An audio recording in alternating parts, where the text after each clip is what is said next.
चलिए बच्चों, लास्ट में हमने क्या पढ़ा था?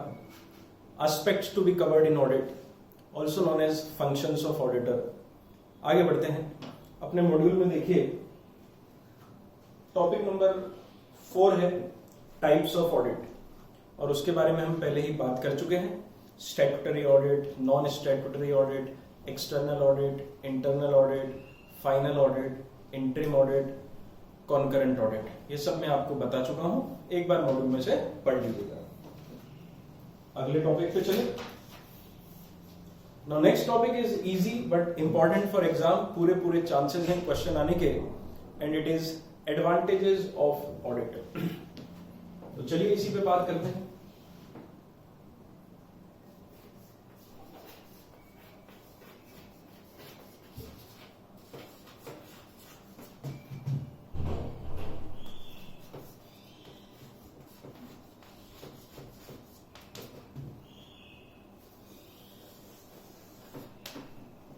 एक ऑर्गेनाइजेशन को ऑडिट करवाने से क्या क्या फायदे हो सकते हैं, क्या क्या बेनिफिट्स हो सकते हैं। देखिए पहले मैं समझाता हूं तो फिर पढ़ना काफी आसान हो जाएगा आप लोगों के लिए। बात कर लेते हैं एक बार। Advantages of independent audit. किसी भी ऑर्गेनाइजेशन को ऑडिट करवाने से जो सबसे बड़ा फायदा होता है वो ये है,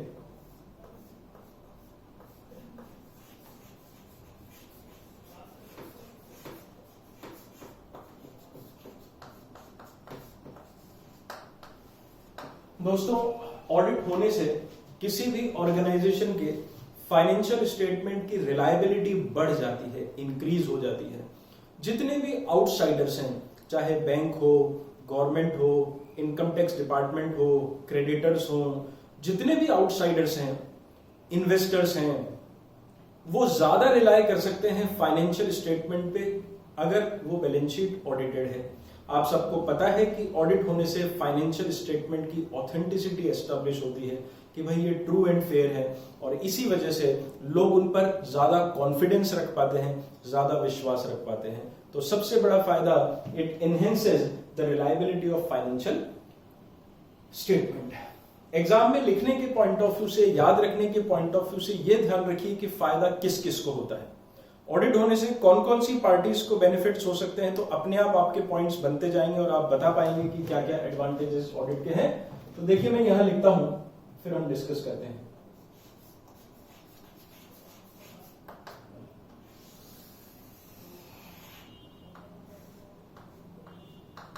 ऑडिट का पहला फायदा मैनेजमेंट। मैं मेरे हिसाब से समझा रहा हूं, फिर मॉड्यूल में से हम लोग इसको देख लेंगे। ऑडिट होने से सबसे पहला फायदा मैनेजमेंट को होता है, क्योंकि मैनेजमेंट की परफॉर्मेंस का इससे इवेल्युएशन हो जाता है। मैनेजमेंट को पता लग जाता है कि कंपनी में बुक्स ऑफ अकाउंट्स प्रॉपर है या नहीं, कंपनी का अकाउंटिंग सिस्टम और इंटरनल कंट्रोल अच्छा है या नहीं, कहीं कंपनी में कोई वीकनेसेस, लूप होल्स, लीकेजेस तो नहीं है, कहीं कंपनी में कोई वेस्टेजेस, लॉसेज, एरर्स, फ्रॉड्स तो नहीं है। इस तरह की तमाम चीजें मैनेजमेंट को ऑडिट से पता लगती है, और वो अपनी कमियों को दूर करके अपनी परफॉर्मेंस को इंप्रूव कर सकते हैं। तो पहला फायदा किसको मिला फ्रेंड्स? मैनेजमेंट को। मैं लिख भी दूं ताकि हमें ध्यान रहे कि भाई मैनेजमेंट को क्या फायदा हो रहा है। एक, प्रॉपर बुक्स ऑफ अकाउंट्स। मैं शॉर्ट में लिख रहा हूं इसलिए ध्यान देंगे आप मेरे बोलने पे। Proper books of accounts. दूसरा, accounting system and internal control. तीसरा, एरर्स एंड फ्रॉड्स। मैं रिपीट कर दूं, ऑडिट होने से मैनेजमेंट को यह पता चल जाता है कि उनकी बुक्स ऑफ अकाउंट्स प्रॉपर है या नहीं, अकाउंटिंग सिस्टम और इंटरनल कंट्रोल प्रॉपरली वर्क कर रहा है या नहीं, और कहीं कंपनी में कोई losses, weaknesses, loop holes, errors, frauds अगर हो तो वो सामने आ जाते हैं। तो ये पहला फायदा मैनेजमेंट को लिखा हमने। दूसरा फायदा मैं लिखता हूं इन्वेस्टर्स। फ्रेंड्स आप जानते हैं इन्वेस्टर्स वो लोग हैं जिन्होंने कंपनी में पैसा लगाया है, but they don't take part in the routine business of a company. अगर मैं कंपनी की बात कर रहा हूं तो शेयर होल्डर्स वो लोग होते हैं जो कंपनी में पैसा लगाते हैं लेकिन वो कंपनी की डेली एक्टिविटीज में, डिसीजन मेकिंग में पार्टिसिपेट नहीं करते हैं। लाइक आपके पास अगर रिलायंस के शेयर हैं या किसी कंपनी के शेयर हैं तो आप यहां बैठे हैं और वो कंपनी तो बॉम्बे में है। You need an assurance, you need a satisfaction that your investment is safe. और ये सेटिस्फेक्शन, ये अश्योरेंस आपको किससे मिलता है दोस्तों? ऑडिट से। अगर ऑडिट हो रही है तो इसका मतलब आपके इंटरेस्ट प्रोटेक्टेड हैं, आपके हितों की रक्षा हो रही है और आपका इन्वेस्टमेंट भी सेफ है। तीसरा एडवांटेज, बैंक कॉमा क्रेडिटर दोनों एक साथ लिख देता हूं फ्रेंड्स। बैंक मतलब लेंडर्स। बैंक वो है जिन्होंने हमें पैसा उधार दिया है। क्रेडिटर्स वो हैं जो हमारे सप्लायर्स हैं, हमको गुड्स क्रेडिट पे देते हैं।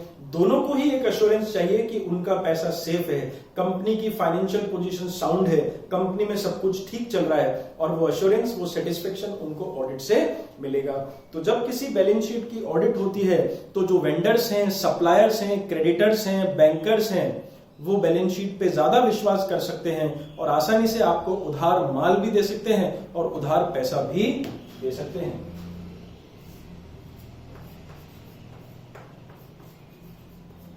अगला एडवांटेज और बेनिफिट में लिख देता हूं इनकम टैक्स।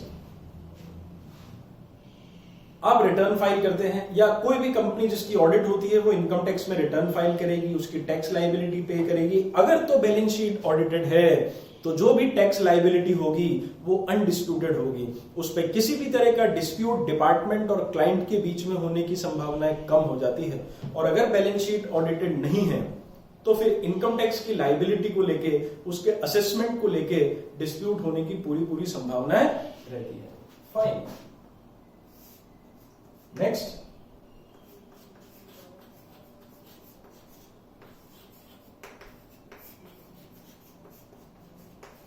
फ्रेंड्स मैं सिर्फ पॉइंट्स लिख रहा हूं, आपको समझा रहा हूं, फिर डिटेल हम मॉड्यूल में से पढ़ लेंगे। व्यावसायिक विवाद, किसी भी तरह के ट्रेड डिस्प्यूट्स अगर किसी बिजनेस में हैं, उनको रिजॉल्व आसानी से किया जा सकता है अगर बैलेंस शीट ऑडिटेड है। एक छोटा सा एग्जांपल ले लीजिए, कंपनी में लेबर यूनियन है, वर्कर्स हैं, वो ज्यादा बोनस की डिमांड कर रहे हैं, ज्यादा वेजेस मांग रहे हैं और कंपनी कह रही है हम नहीं दे सकते, हमारी फाइनेंशियल पोजीशन ठीक नहीं है। और प्रॉफिटेबिलिटी को लेके, बोनस के अमाउंट को लेके, इंसेंटिव को लेके ऑर्गेनाइजेशन के मैनेजमेंट और स्टाफ यूनियन के बीच में डिस्प्यूट हो जाता है। अगर बैलेंस शीट ऑडिटेड है तो उसके बेसिस पे जो भी प्रॉफिटेबिलिटी होगी वो आपको भी एक्सेप्टेबल होगी, मुझे भी एक्सेप्टेबल होगी। हम इस तरह से ट्रेड डिस्प्यूट्स को रिजॉल्व कर सकते हैं, उनसे बच सकते हैं। नेक्स्ट पॉइंट,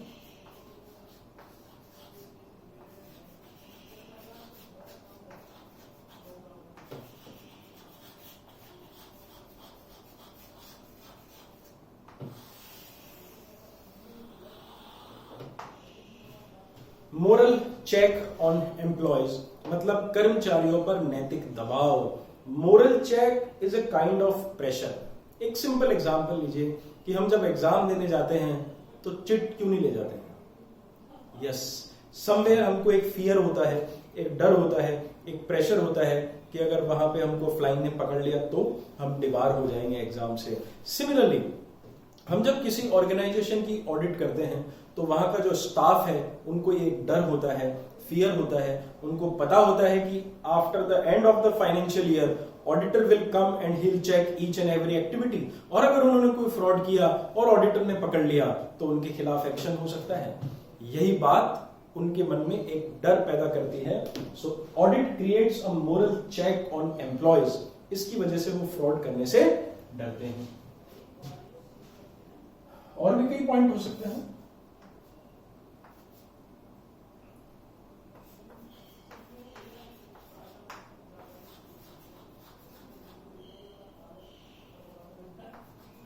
इंश्योरेंस क्लेम, मान लीजिए किसी ऑर्गेनाइजेशन को लॉस बाय फायर हो गया, अब आप इंश्योरेंस में क्लेम कर रहे हैं किसी भी तरह का। अगर तो आपकी बैलेंस शीट ऑडिटेड है तो वो क्लेम में डिस्प्यूट नहीं होगा, आसानी से उसका सेटलमेंट किया जा सकेगा।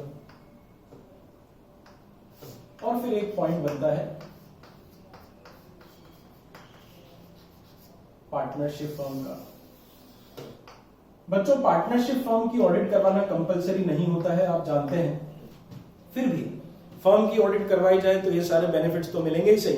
और पार्टनरशिप फर्म में एक पिक्यूलर फीचर होता है कि पार्टनर्स में डिस्प्यूट बहुत होते हैं छोटी छोटी चीजों को लेके। एग्जिस्टिंग पार्टनर है, इनकमिंग पार्टनर है, आउटगोइंग पार्टनर है, रिटायरमेंट ऑफ पार्टनर है, डेथ ऑफ पार्टनर है, डिसोल्यूशन ऑफ फर्म है। अक्सर प्रॉफिट्स को लेके, लॉसेस को लेके, गुडविल को लेके, असेट्स को लेके पार्टनर्स के बीच में डिस्प्यूट होते हैं। अगर तो फर्म की बैलेंस शीट ऑडिटेड है तो सबसे बड़ा फायदा है अवॉइड डिस्प्यूट। हम पार्टनर्स के बीच में किसी भी तरह के डिस्प्यूट को अवॉइड कर सकते हैं। तो friends, these are some advantages of audit जो किसी भी ऑर्गेनाइजेशन को हो सकते हैं। तो इनको मॉड्यूल में से एक बार आप पढ़ लें, मैं एक बार आपको रिकॉल करवा दूं। पहला फायदा किसको हो रहा है? मैनेजमेंट को। उनको पता चल जाता है कि प्रॉपर बुक्स ऑफ अकाउंट्स हैं कि नहीं, अकाउंटिंग सिस्टम और इंटरनल कंट्रोल अच्छा है या नहीं, कहीं कंपनी में कोई एरर्स, फ्रॉड, वेस्टेज, लॉसेस तो नहीं है। दूसरा फायदा किसको? इन्वेस्टर्स को है। इन्वेस्टर्स का पैसा, उनका जो इन्वेस्टमेंट है वो सेफ रहेगा, उनके इंटरेस्ट प्रोटेक्टेड रहेंगे। तीसरा फायदा लेंडर्स, बैंकर्स, क्रेडिटर्स जो कंपनी को उधार माल या उधार पैसा देते हैं उनको अपने पैसे की सेफ्टी चाहिए। Next is for determination of liability of income tax. अगर ऑडिटेड है तो उसमें किसी तरह के डिस्प्यूट होने की संभावना नहीं रहेगी। नेक्स्ट, ट्रेड डिस्प्यूट है, सप्लायर्स के साथ में, अपनी लेबर यूनियन या वर्कर्स के साथ में। ऑडिट होने से इनके डिस्प्यूट्स को अवॉइड किया जा सकता है और अगर हो भी जाए तो उन्हें आसानी से रिजॉल्व भी किया जा सकता है।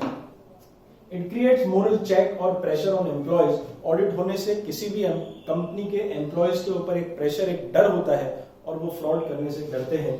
Next is for settlement of insurance claim. अगर बैलेंस शीट ऑडिटेड है तो आसानी से और रिलायबल वे में आप इंश्योरेंस क्लेम कर सकते हैं और आपका क्लेम पास भी आसानी से हो जाएगा।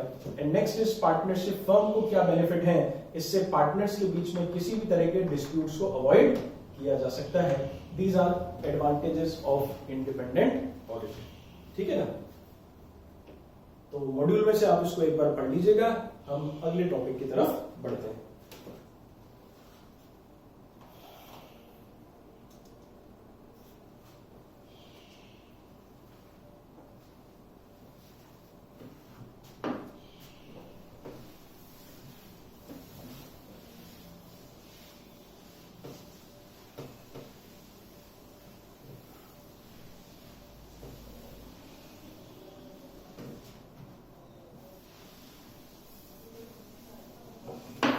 चलिए नेक्स्ट टॉपिक लिख दूं पहले, उसकी बात करते हैं।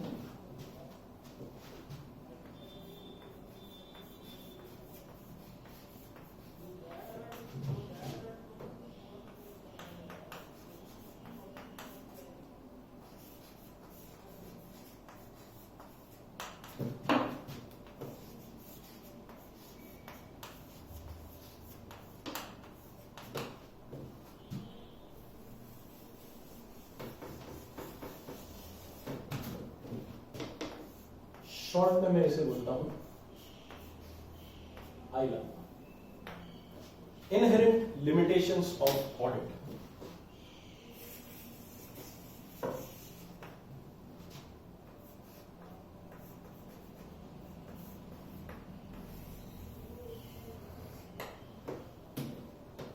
दोस्तों इंपॉर्टेंट टॉपिक है एग्जाम के लिए, वेरी इंपॉर्टेंट, आने की पूरी संभावना है।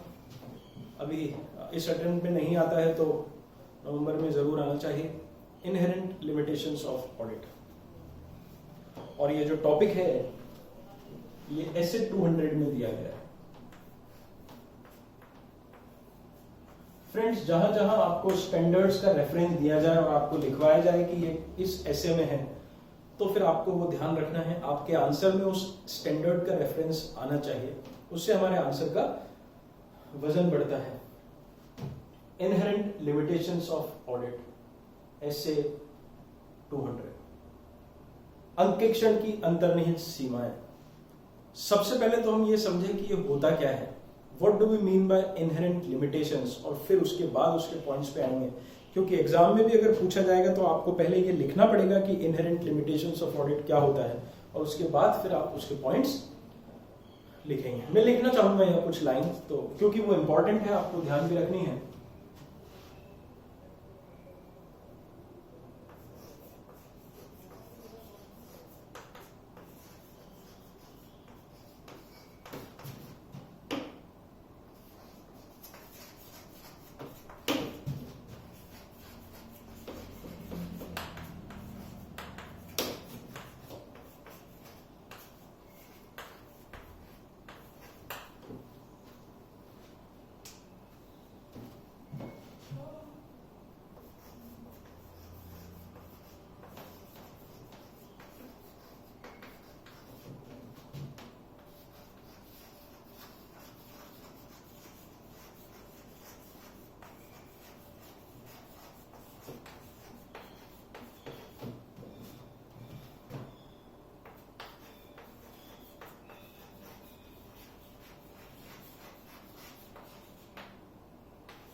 इंपॉर्टेंट बातें हैं, लाइन है। हम जब भी इसका आंसर लिखेंगे ये आनी चाहिए हमारे आंसर में। देखिए मैं समझाता भी हूँ शुरू कहां से करना है आपको। आप सबसे पहले क्या लिखेंगे, as per S A 200, inverted commas में इसका नाम लिखिए। The overall objective and scope of auditor issued by the Institute of Chartered Accountants of India. ऐसा पूरा नाम आपको लिखना है, इशूड बाय आईसीए लिखना है। फिर से बोलता हूं, as per S A 200, inverted commas में उसका नाम लिखिए, issued by the Institute of Chartered Accountants of India. उसके बाद आप एक्सप्लेन कीजिए, audit cannot reduce audit risk to zero. मैं किसी ऑर्गेनाइजेशन की ऑडिट करके रिस्क को जीरो नहीं कर सकता, एलिमिनेट नहीं कर सकता, मैं उसे कम कर सकता हूं। ये बिल्कुल वैसा ही हुआ कि मैं आपको पढ़ा रहा हूं, मैं आपको पढ़ा के एग्जाम में आपके फेल होने की रिस्क को एलिमिनेट नहीं कर सकता, जीरो नहीं कर सकता। मैं अच्छा से अच्छा पढ़ा के अपनी ज्यादा से ज्यादा नॉलेज और स्किल और केयर का इस्तेमाल करके एग्जाम में आप लोगों के फेल होने की रिस्क को रिड्यूस कर सकता हूं, एक लेवल तक, एक एक्सटेंट तक, लेकिन मैं उसे जीरो नहीं कर सकता। सिमिलरली हम जब किसी ऑर्गेनाइजेशन की ऑडिट करते हैं तो बैलेंस शीट को चेक करना, बैलेंस शीट में जो फ्रॉड्स हैं, एरर्स हैं, गलतियां हैं, उनको पकड़ना, इसका मैं सिर्फ एब्सोल्यूट अश्योरेंस इसका मैं सिर्फ रीजनेबल अश्योरेंस दे सकता हूं। I cannot give absolute assurance, ध्यान रखिएगा। तो मैं रिस्क को रिड्यूस कर सकता हूं, लेकिन उसे जीरो तक नहीं ला सकता, एलिमिनेट नहीं कर सकता। I can give reasonable assurance but not absolute assurance that the financial statements are free from material misstatement. फिर एग्जांपल ले लीजिए, मैं आपको पढ़ा रहा हूं तो मैं आप लोगों के पास होने की गारंटी नहीं ले सकता, एब्सोल्यूट एश्योरेंस नहीं दे सकता, एक हाई लेवल और रीजनेबल एश्योरेंस दे सकता हूं कि भाई आप सबके ज्यादा से ज्यादा और अच्छे से अच्छे मार्क्स आएंगे, लेकिन I can not give guarantee कि सबके 75 प्लस होंगे, सबके 80 प्लस होंगे। इस तरह की गारंटी एक प्रोफेशनल पर्सन नहीं देता है। वही हम कह रहे हैं कि मैं रिस्क को कम कर सकता हूं लेकिन जीरो नहीं कर सकता। मैं रीजनेबल एश्योरेंस दे सकता हूं, एब्सोल्यूट एश्योरेंस नहीं दे सकता। क्यों भाई? अब उसका पॉइंट आता है ड्यू टू सर्टेन फैक्टर। बहुत सारे ऐसे कारण होते हैं, बहुत सारे ऐसे रीजंस होते हैं, बहुत सारी ऐसी परिस्थितियां होती है जिनकी वजह से there are always some chances that some material misstatement in financial statement। मैंने शॉर्ट में लिखा है, आपको ध्यान रखना है इसको, आगे भी हम शॉर्ट में ही काम में लेंगे। Material misstatements in financial statement. ठीक है, याद रहेगा? हाँ, तो मैं क्या कह रहा था कि मैं रिस्क को रिड्यूस कर सकता हूं लेकिन उसे रिड्यूस करके जीरो नहीं कर सकता। रीजनेबल एश्योरेंस दे सकता हूं, एब्सोल्यूट एश्योरेंस नहीं दे सकता, क्योंकि ऐसे कुछ फैक्टर हैं, रीजंस हैं, सर्कमस्टांसेस हैं जिनकी वजह से there are always some chances that some material misstatements in financial statements can not be detected. मैं कितना भी अच्छे से, कितना भी डीपली, कितना भी ध्यान से किसी कंपनी की ऑडिट कर लूं, कुछ गलतियों के बिना पकड़े रह जाने की संभावना तो हमेशा बनी रहेगी। मैं कितना भी अच्छे से पढ़ा लूं, कितना भी ज्यादा पढ़ा लूं, कुछ स्टूडेंट्स के फेल होने की संभावना तो हमेशा बनी रहेगी। इसके बहुत सारे फैक्टर्स हैं, बहुत सारे रीजंस हैं, बहुत सारी परिस्थितियां होती है और उन्हीं को हम इनहेरेंट लिमिटेशंस बोलते हैं। एक बार फिर से फ्रेंड्स, ऑडिटर रिस्क को जीरो कर सकता, ऑडिटर रिस्क को रिड्यूस कर सकता है लेकिन उसे एलिमिनेट नहीं कर सकता, उसे जीरो नहीं कर सकता। ऑडिटर फाइनेंशियल स्टेटमेंट पे रीजनेबल एश्योरेंस दे सकता है लेकिन एब्सोल्यूट एश्योरेंस नहीं दे सकता, क्योंकि कुछ ऐसे फैक्टर्स हैं, रीजंस हैं, सर्कमस्टांसेस हैं जिनकी वजह से there are always some chances that some material misstatements in financial statements may not be detected even if audit is properly planned and performed। और उन्हीं फैक्टर्स को, उन्हीं रीजंस को, उन्हीं सर्कमस्टांसेस को हम इनहेरेंट लिमिटेशंस ऑफ ऑडिट कहते हैं। तो जब भी आप लिखेंगे पहले ये बैकग्राउंड आपको देना है, स्टार्टिंग देनी है, उसके बाद फिर हम पॉइंट्स पे आए हैं। मॉड्यूल में देखिए पहला पॉइंट क्या है, what is the first inherent limitation? It is the nature of financial reporting. Nature of financial reporting बहुत शॉर्ट में लिख रहा हूं यहां पे, बहुत ध्यान से समझना है भाई आपको, थोड़ा टेक्निकल भी है और इंपॉर्टेंट भी है। पहला फैक्टर, पहला reason, nature of financial reporting. बात को ध्यान से समझेंगे। देखिए, जब कोई ऑर्गेनाइजेशन अपने फाइनेंशियल स्टेटमेंट तैयार करती है ना, तो उसकी कुछ ऐसी नेचर होती है कि आप हमेशा चीजों को चैलेंज नहीं कर सकते हैं। आपको कई बार चीजों को एक्सेप्ट करना ही पड़ता है। वो नेचर ऑफ फाइनेंशियल रिपोर्टिंग है।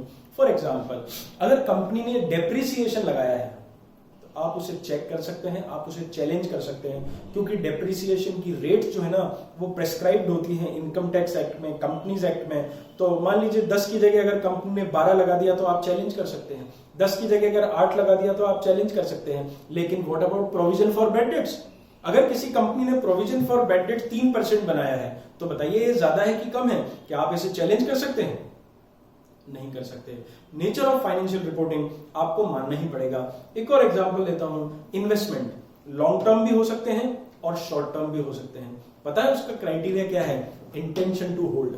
यदि मैनेजमेंट इन्वेस्टमेंट्स को 1 साल से ज्यादा के लिए होल्ड करके रखने की इंटेंशन रखता है तो वो लॉन्ग टर्म, और नहीं तो शॉर्ट टर्म। तो इन्वेस्टमेंट की क्लासिफिकेशन के लिए आपको मैनेजमेंट से ही पूछना पड़ेगा और जो वो बोलेंगे मानना पड़ेगा।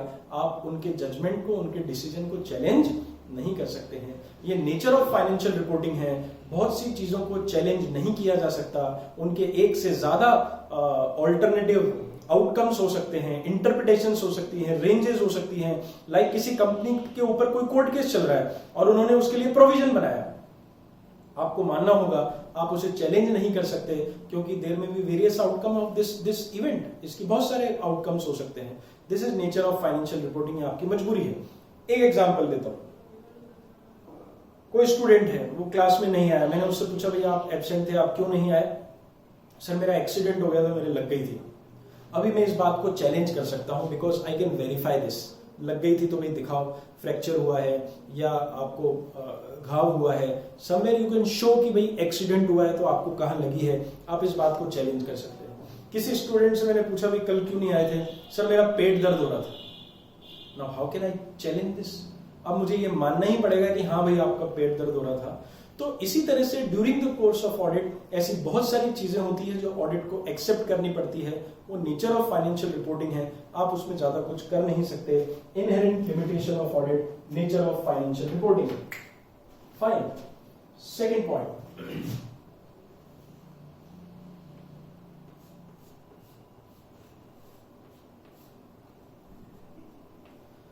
सेकेंड पॉइंट में लिखा है nature of audit procedures. Nature of audit procedure फिर समझिए, देखिए ऑडिट की अपने आप में कुछ लिमिटेशंस होती हैं, इसकी नेचर ऐसी है कि इसमें कुछ ना कुछ कमियां रही जाती है। जैसे आप देखेंगे इसमें पहला पॉइंट लिखा है कि during the course of audit ऐसा हो सकता है कि मैनेजमेंट इंटेंशनली और अनइंटेंशनली आपको प्रॉपर या पूरी इंफॉर्मेशन प्रोवाइड नहीं करे।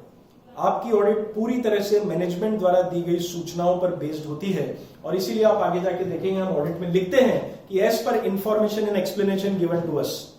तो अगर मैनेजमेंट आपको गलत इंफॉर्मेशन देगा, गलत एक्सप्लेनेशन देगा, कम इंफॉर्मेशन देगा, तो निश्चित रूप से वो कमी आपकी ऑडिट में आ सकती है। ये एक लिमिटेशन है। इसका भी एग्जांपल लीजिए, एक डॉक्टर प्रेस्क्रिप्शन लिखता है, आपको दवाई लिखता है। देखिए डॉक्टर का प्रेस्क्रिप्शन पूरी तरह से आपके द्वारा दी गई इंफॉर्मेशन पे बेस्ड होता है।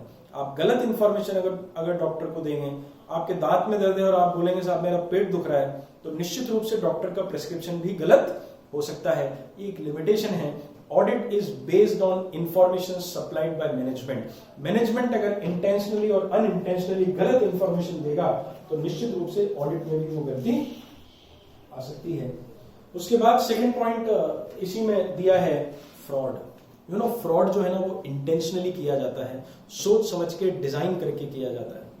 अगर नॉर्मल कोर्स ऑफ बिजनेस में कोई एरर है तो ऑडिटर के लिए उसको पकड़ना आसान है, लेकिन अगर मैनेजमेंट ने या किसी एम्प्लॉय ने सोच समझ के डिजाइन करके फ्रॉड किया है तो उसको पकड़ना ऑडिटर के लिए थोड़ा मुश्किल होता है। ये भी हमारी लिमिटेशन है कि हम एरर्स को पकड़ सकते हैं लेकिन फ्रॉड्स को पकड़ना थोड़ा मुश्किल है। और दोस्तों एक और तीसरा पॉइंट दिया है, इसको आप ऐसे प्रैक्टिकली समझिए। How do we conduct audit? उसकी एक अपनी वे होता है, एक लिमिटेशन होती है कि आज मैं किसी ऑर्गेनाइजेशन की ऑडिट कर रहा हूं, मैंने मैनेजमेंट से इंफॉर्मेशन मांगी और अगर मैनेजमेंट ने नहीं दी तो I can not do anything. ठीक है, ज्यादा से ज्यादा मैं अपनी ऑडिट रिपोर्ट को मॉडिफाई कर सकता हूं, उस बात को मैं अपनी रिपोर्ट में लिख सकता हूं, मैं नेगेटिव रिपोर्ट लिख सकता हूं कि भाई मुझे प्रॉपर इंफॉर्मेशन, रिकॉर्ड्स, बुक्स नहीं दिए गए, इससे ज्यादा कुछ नहीं। ठीक है, ऑडिटर के पास कोई जुडिशियल पावर नहीं होती। लाइक आप सीआईडी देखते हैं, उसमें क्या होता है कि अगर कोई पर्सन इंफॉर्मेशन नहीं दे रहा या कोई गेट नहीं खोल रहा, दया गेट तोड़ दो। उनके पास जुडिशियल पावर्स होती हैं, पुलिस की पावर्स होती हैं उनके पास, और वो किसी भी तरह से इंफॉर्मेशन को आपसे ले सकते हैं, लेकिन auditor does not have such kind of power. ये भी उसकी एक लिमिटेशन है कि वो आपसे इंफॉर्मेशन सिर्फ मांग सकता है, आपने दी तो भी ठीक, नहीं दी तो भी ठीक। दिस इज, और इसीलिए मैं बैलेंस शीट पे गारंटी नहीं देता, एब्सोल्यूट एश्योरेंस नहीं देता, आई can give reasonable assurance. Fine, so this is nature of audit procedure. तो पहला पॉइंट था नेचर ऑफ फाइनेंशियल रिपोर्टिंग, दूसरा है नेचर ऑफ ऑडिट प्रोसीजर, तीसरा थोड़ा टफ है, टाइमलीनेस, कॉमा कॉस्ट बेनिफिट। थोड़ा ध्यान से समझेंगे भाई। इस थर्ड पॉइंट में तीन बातें लिखी है, एक तो लिखा है टाइमलीनेस और दूसरा लिखा है कॉस्ट बेनिफिट। चलिए इसको पढ़ लीजिए आप मॉड्यूल में से,